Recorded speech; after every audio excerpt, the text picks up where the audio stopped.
Alrighty, today we're reading out of As Bill Sees It, the references to public information. I'm going to start out on 195, the language of the heart. Why, at this particular point in history, has God chosen to communicate his healing grace to so many of us? Every aspect of this global unfoldment can be related to a single critical word. The word is communication. There's been a life-saving communication among ourselves, with the world around us, and with God. From the beginning, communication in AA has been no ordinary transmission of helpful ideas and attitudes.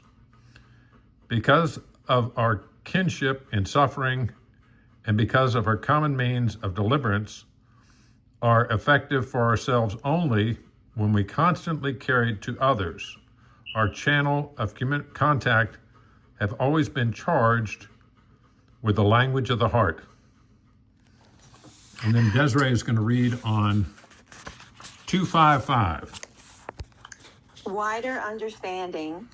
To reach more alcoholics, understanding of AA and public goodwill towards AA must go on growing everywhere.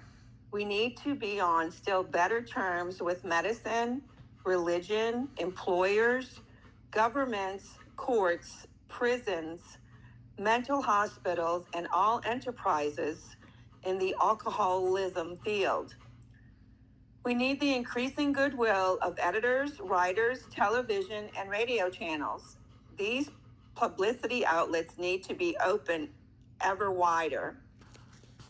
Nothing matters more to AA's future welfare than the manner in which we use the colossal of modern communication.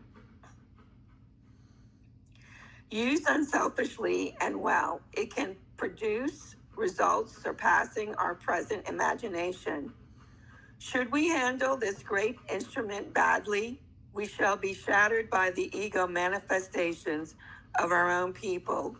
Against the peril, AA members and an enemy before the general public is our shield and our buckler. Alrighty, I'm going to read 278, and Desiree will read 316. Speak up without fear. Few of us are anonymous so far as our daily contacts go. We have dropped anonymity at this level because we think our friends and associates ought to know about AA and what it has done for us. We also wish to lose the fear of admitting that we were alcoholics. Though we earnestly request reporters not to disclose our identities, we frequently speak before semi-public gatherings. We wish to convince audiences that our alcoholism is a sickness we no longer fear to discuss before anyone. If, however, we venture beyond this limit, we shall surely lose the principle of anonymity forever. If every AA felt free to publish his own name, picture, and story, we would soon be launched upon a vast orgy of personal publicity.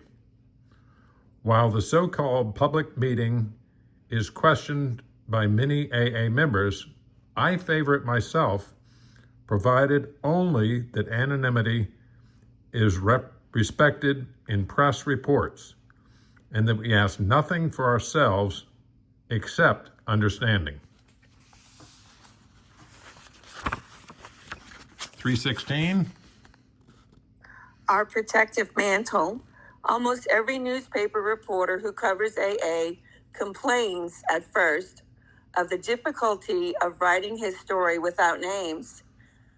But he quickly forgets this difficulty when he realizes that here is a group of people who care nothing for acclaim. Probably this is the first time in his life he has ever reported on an organization that wants no personalized publicity. Cynics though he may be, this obvious sincerity quickly transforms him into a friend of AA. Moved by the spirit of anonymity, We try to give up our natural desires for personal distinction as AA members, both among fellow alcoholics and before the general public. As we lay aside these very human aspirations, we believe that each of us takes part in the weaving of a protective mantle which covers our whole society and under which we may grow and work in unity